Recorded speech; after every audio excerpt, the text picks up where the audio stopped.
السلام عليكم ورحمة الله وبركاته. إن الحمد لله نحمده ونستعينه ونستغفره ونعوذ بالله من شرور أنفسنا ومن سيئات أعمالنا. من يهده الله فلا مضل له ومن يضلل فلا هادي له. أشهد أن لا إله إلا الله وحده لا شريك له وأشهد أن محمدًا عبده ورسوله. أما بعد، أعوذ بالله من الشيطان الرجيم. بسم الله الرحمن الرحيم. قل هو الله أحد الله الصمد لم يلد ولم يولد ولم يكن له كفوا أحد. اہل ایمان، اہل توحید، اہل الحدیث دنیا بھر کو ایک اللہ کی عبادت کا پیغام دیتے ہیں. انبیاء کی دعوت کو اپنے سینے سے لگا کر نبوی منہج پہ چلتے ہوئے قولوا لا الہ الا اللہ کی دعوت عام کرتے ہیں. جن لوگوں کا غیر اللہ کی عبادت سے رشتہ ہے، جن کا دین غیر اللہ کی پوجا کرنا ہے، وہ اہل ایمان کو، اہل توحید کو ہر دور میں برے القابات سے نوازتے رہے. اہل توحید اور اہل شرک کی یہ چپکلش چلتی رہے گی. پیارے نبی صلی اللہ علیہ وسلم نے جب دعوت توحید دی، اس دور کے اہل شرک نے بھی کسی نے ساحر کہا، کسی نے کاہن کہا، کسی نے شاعر کہا، مختلف الزامات لگاتے رہے. اور اہل شر کا یہ معاملہ آج تک جاری ہے. آج ہی ہم نے قبر پرستوں کے ایک وکیل خادم حسین رضوی، اس کا ایک کلپ دیکھا کہ اس کے ایک پروگرام کے اختتام پر ایک مسجد کے مینارے سے آذان بلند ہوئی، اللہ اکبر کی صدائیں بلند ہوئی، تو وہ کہنے لگا چلو اے اذان تے وابیاں دیئے اے دا کی ادب اے تے ہے ہی سور دے سور، انا للہ و انا الیہ راجعون. یہ جسمانی اور ذہنی مریض اس کی زبان سے نکلے ہوئے اللہ مالک کی گستاخی پر مشتمل یہ جملے. آذان شعائر اللہ ہے، اسلام کی نشانی ہے، جس میں اللہ کا نام بلند کیا جاتا ہے، رسول اللہ صلی اللہ علیہ وسلم کی رسالت کا عقیدہ عوام کو سنایا جاتا ہے. جس آذان کو کفار بھی سنتے ہیں تو سر جھکا دیتے ہیں، ادب و احترام کرتے ہیں. یہ فرقہ پرست مولوی فرقہ واریت کی آگ میں اہل توحید کی نفرت سے اس کا دل کتنا جلا ہوا ہے، اس کے اندر اہل ایمان کا، اہل توحید کا بغض کتنا بھرا ہوا ہے کہ اس اہل توحید کے بغض میں یہ اللہ کی گستاخی کرتا ہے، اللہ کے نام کی توہین کرتا ہے. اور اس جرم میں یہ اکیلا نہیں ہے، ہر دور کے اہل شرک کا یہی حال رہا. ان کو درس ہی یہ دیا گیا، ان کے بڑوں نے پٹی ہی یہ پڑھائی. یہ ہمارے ہاتھ میں ملفوظات احمد رضا خان بریلوی جہلم سے شائع ہوئی، ناشر ہے اس کا بک کارنر پرنٹرز پبلیشرز مین بازار جہلم، اور اس کا صفحہ نمبر 98 ہے. رضوی نے جو آذان کی توہین کی، یہ اس اکیلے کا عقیدہ نہیں، ان کی بنیاد رکھنے والے نے، ماضی قریب کے سب سے بڑے تکفیری احمد رضا خان بریلوی قبوری نے ان کو یہی درس دیا. صفحہ 98 پہ اس سے سوال ہوتا ہے وہابیہ کی جماعت چھوڑ کر الگ نماز پڑھ سکتا ہے؟ تو جواب میں احمد رضا خان بریلوی قبوری تکفیری کہتا ہے نہ ان کی نماز ہے، نہ ان کی جماعت ہے.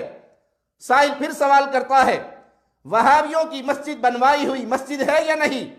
تو جواب میں یہ ظالم اللہ کے گھر کی توہین کرتے ہوئے کیا کہتا ہے؟ کفار کی مسجد مثل گھر کے ہے۔ اہل ایمان کو، اہل توحید کو، اہل الحدیث کو احمد رضا خاں تکفیری، قبوری، بریلوی کافر کہتے ہوئے لکھتا ہے کفار کی مسجد گھر کے جیسی ہے۔ کفار کا گھر، اس مسجد کی کوئی حیثیت نہیں، اس مسجد کا کوئی ادب نہیں، وہ بیت اللہ نہیں، وہ اللہ کا گھر نہیں، وہ عبادت خانہ نہیں، بلکہ کفار کی مسجد مثل گھر کے ہے۔ سائل پھر سوال کرتا ہے وہابی مؤذن کی اذان کا اعادہ کیا جائے گا یا نہیں؟ تو جواب میں احمد بریلویوں کا بابا، ان کی بنیاد رکھنے والا، قبر پرستوں کا بانی، تاریخ کا سب سے بڑا تکفیری، اپنی عوام کو درس کیا دیتا ہے؟ جو رضوی کے منہ سے نکلا یہ اس کے گرو نے یہی کچھ سکھایا ہے۔ جواب میں کہتا ہے جس طرح ان کی نماز باطل، اسی طرح ان کی اذان بھی باطل ہے۔ ہاں، تعظیماً اللہ کے نام پر جل شأنہ اور نام اقدس پہ درود شریف پڑھے۔ جو رضوی نے اپنے بابے کی اتنی سی بات بھی نہیں مانی، بلکہ کہا یہ سور کے سور ہیں، ان کی اذان کا کوئی احترام نہیں، نام اس میں اللہ کا لیا جاتا ہے، نام اس میں رسول اللہ صلی اللہ علیہ وسلم کا لیا جاتا ہے، اور یہ کہتا ہے چلو اس اذان کا کیا ہے۔ اس ذہنی مریض نے اہل الحدیث کو سور کہا۔ آئیے قرآن حکیم سے ہم سوال کرتے ہیں کہ یہ قبر پرست، یہ قبروں پہ سجدہ کرنے والے، یہ قبروں کا طواف کرنے والے، یہ مردوں کو اپنے لیے داتا اور مشکل کشا سمجھنے والے، یہ پیروں کی ڈھیریوں پر آ کے خاک چھاننے والے، یہ ان کا تھوک چاٹنے والے، یہ پرلے درجے کے اہل شرک، اللہ کی مخلوقات میں اہل شرک کی حیثیت کیا ہے؟ ان کا مقام کیا ہے؟ یہ اہل توحید کو گالی دیتے ہیں، حالانکہ ان کی اہل شرک کی حیثیت مولا مالک نے کیا بیان کی؟ ان الذین کفروا من اہل الکتاب والمشرکین، اہل کتاب میں سے جنہوں نے کفر کیا اور مشرکین، اللہ کے ساتھ شرک کرنے والے، فی نار جہنم خالدین فیہا، ان کا ٹھکانہ ہمیشہ کی آگ ہے۔ اولئک ہم شر البریہ، اللہ کی ساری مخلوق میں سب سے بدترین مخلوق اللہ کے ساتھ شرک کرنے والے۔ سور بھی اللہ کی مخلوق ہے، گٹر کی گندگی کھانے والا گندا کیڑا اللہ کی مخلوق ہے، لیکن مشرکین کے بارے میں مالک کیا فرماتا ہے؟ اولئک ہم شر البریہ، رب کی ساری کائنات، ساری مخلوقات میں سب سے گندی مخلوق اللہ کے ساتھ شرک کرنے والی۔ تم اہل توحید کو گالیاں دیتے ہو، جنہوں نے اپنا سر کبھی اللہ کے علاوہ کسی کے سامنے نہیں جھکایا، جنہوں نے کبھی اللہ کی توحید میں شرک کی ملاوٹ نہیں کی۔ ادب کرتے ہیں انبیاء کا، احترام کرتے ہیں اولیاء کا، لیکن اولیاء و انبیاء کو اللہ کی ذات، صفات، عبادت میں شریک نہیں کرتے۔ تم نے شریک کیا، تم نے عقیدے رکھے، وہی جو مستوی عرشدہ خدا ہو کر ادھر پڑا مدینے میں مصطفیٰ ہو کر، تم نے اللہ اور اس کے رسول کو ایک ذات قرار دیا۔ تمہارے مولویوں نے نعرے لگائے ہیک جڑا ہی ہیک کو ڈو آکھے، کافر تے مشرک ہے۔ تم نے اللہ اور اس کے رسول صلی اللہ علیہ وسلم کو ایک ذات قرار دیا۔ بیٹے دی گال نہ کرمائی، میں کو الف دی سمجھ کے نہیں آئی، میم دا برخا پا کے احد احمد دے وچ اتر آئی۔ اللہ احد، مصطفیٰ کا مبارک نام احمد صلی اللہ علیہ وسلم۔ تم نے کہا احد اور احمد میں میم کی مروڑی کا فرق ہے، یہ میم کا حجاب اللہ پہن کر احمد بن کے اس دنیا میں آیا ہے۔ یہ کفر کے عقیدے تم نے رکھے اور گالیاں دیتے ہو اہل توحید کو۔ اور اہل توحید کے بارے میں مولا کیا فرماتا ہے؟ جواب سنیے قرآن سے۔ کیا اہل الحدیث سور ہے بقول خادم حسین رضوی کے؟ قرآن جواب دیتا ہے ان الذین آمنوا وعملوا الصالحات اولئک هم خیر البریہ، جو ایمان لاتے ہیں، جو اللہ کی توحید کو مانتے ہیں، جو عمل صالح کرتے ہیں، رب کی ساری کائنات میں سب سے بہترین مخلوق، اللہ کی ساری مخلوقات میں سب سے بہترین مخلوق اللہ کے مواحد بندے ہیں۔ اور اس اذان کی توہین کرنے والے اے مجرم، آؤ قرآن حکیم سے پوچھتے ہیں، اگر دل میں ایمان ہو، اگر دل میں انسانیت بھی ہو، تو کسی کے زبان سے دین اسلام کی نشانیاں اور شاعر اللہ کی توہین کا تصور نہیں ہو سکتا۔ قرآن حکیم ہمیں درس دیتا ہے وَمَن يُعَظِّمْ شَعَائِرَ اللَّهِ فَإِنَّهَا مِن تَقْوَى الْقُلُوبِ، جو اللہ کے نام کی چیزوں کی تعظیم کرتا ہے یقیناً یہ دلوں کی پرہیزگاری سے ہے، دلوں کے تقوی کی نشانی ہے یہ بات کہ وہ اللہ کے شاعر کا احترام کرے۔ صفا و مروہ کو شاعر اللہ کہا گیا کیونکہ وہاں اہل ایمان آ کے حج کرتے ہیں، اور تم نے توحید کے واضح کو، اذان کے واضح کو سن کر کہا اس کا کوئی ادب نہیں۔ قرآن بتاتا ہے دل میں پرہیزگاری ہو تو اللہ کے نام منسوب چیزوں کی عزت دل میں رہتی ہے۔ ارے تمہارے اس بد جملے سے بعض کفار مکہ بھی اچھے ہیں جو قربانی کے جانوروں کی بھی عزت کیا کرتے تھے کہ یہ اللہ کے نام پہ قربان ہونے جا رہے ہیں، تم تو اس سے بھی آگے بڑھ گئے۔